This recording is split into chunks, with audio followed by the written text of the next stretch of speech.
Good morning from the Thoughtful Gardener and our head garden supervisor, Cookie. You can see her over there rolling around. We're really actually happy to see that. She's been super sick for a week, and so we're thrilled that she's on the mend and she feels like being out in the garden again.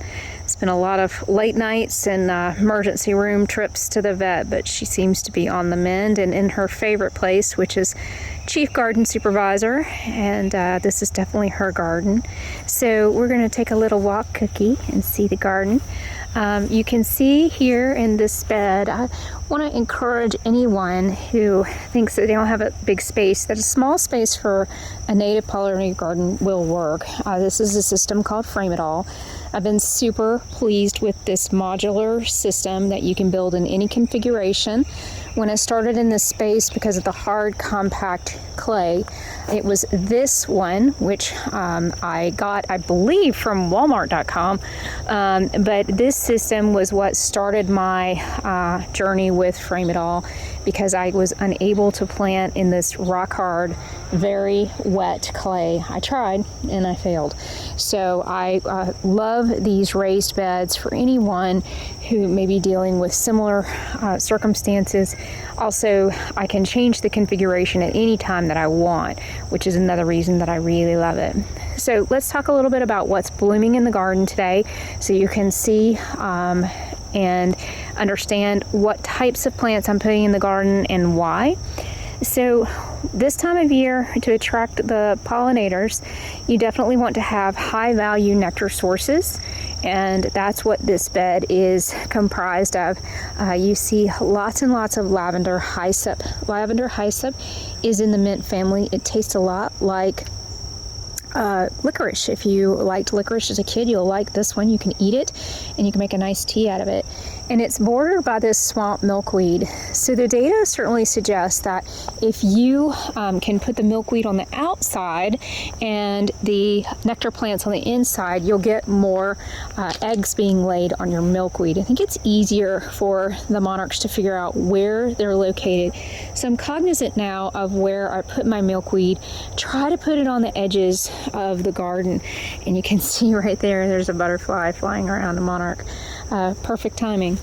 Other things that I really enjoyed this season.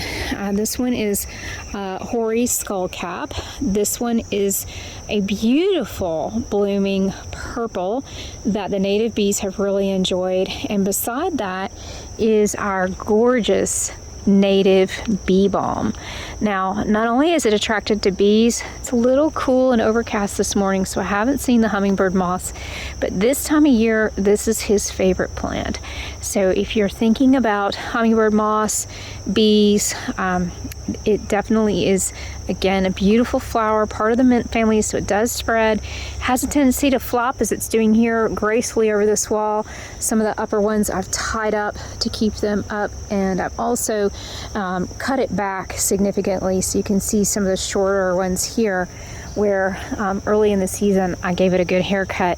So if you don't want it to get so tall and flop, definitely want to think about doing the Chelsea chop, which we've talked about on other videos, but we'll link here as well.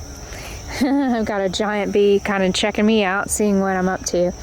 So more milkweed. I've seen lots and lots of caterpillars on the milkweed, which is a great sign. Bordered by Joe Pye weed, and then its cousin here, Little Joe, which gets significantly shorter than its mother plant, which are usually 4 to 7 feet. This one only gets 4 feet tall, whereas the other one is 6 to 7 feet tall. So this is a native ours, usually only adjusts from a height standpoint, but you can see it's being visited by one of our native bees. He's just absolutely loving life right now in there. Really beautiful. Love it when they come to visit, and they are huge fans of this one. There he is. More catnip. This is one of our native sunflowers here, and fortunately this year, for whatever reason, Mr. Groundhog has left that alone, probably because he has so much other stuff to eat.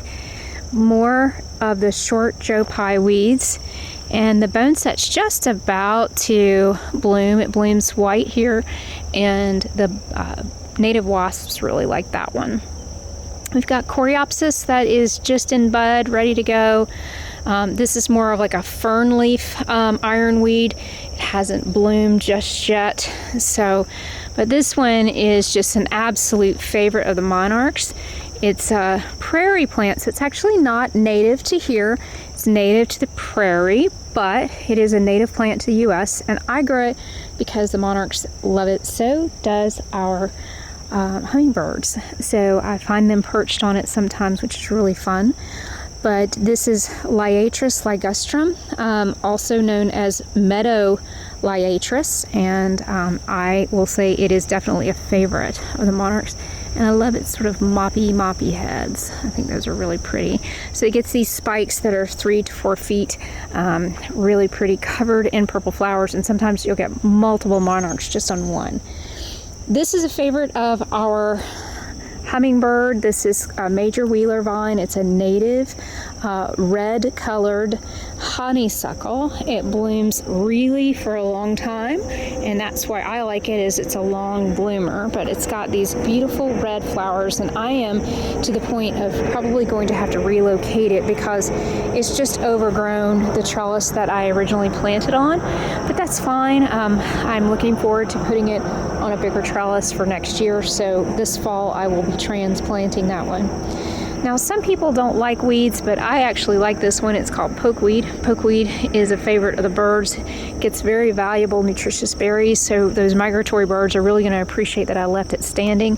It is poisonous, however, so if you have children like milkweed, you just got to be careful. They probably have to eat a whole lot of it to make them sick, but it probably would give them a bellyache for sure. You see the phlox here. The phlox is beloved by the butterflies.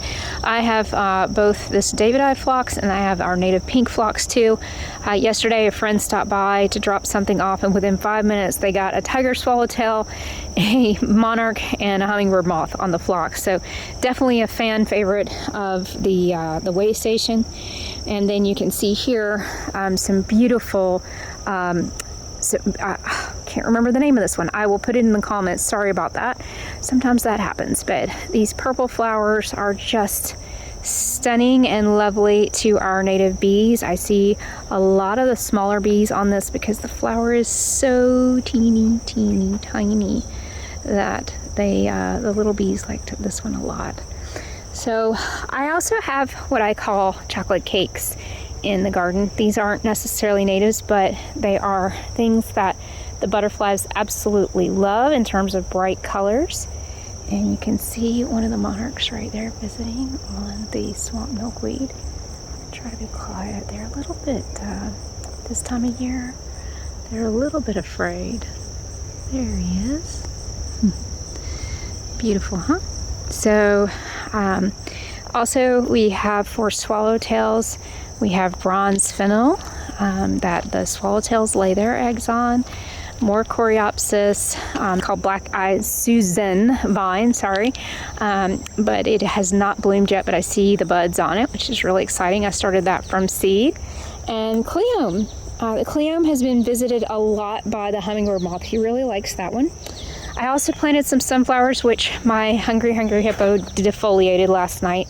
It's an ongoing battle with this guy, but that's okay. We'll do the best that we can. So anyway, I just wanted you to get a glimpse of the midsummer, since it's August 1st, waystation. I have really enjoyed this year. We've had a lot of rain, and so we've had a lot of really beautiful blooming plants this year.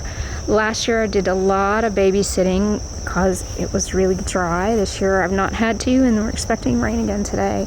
So we've had some really good rains this year.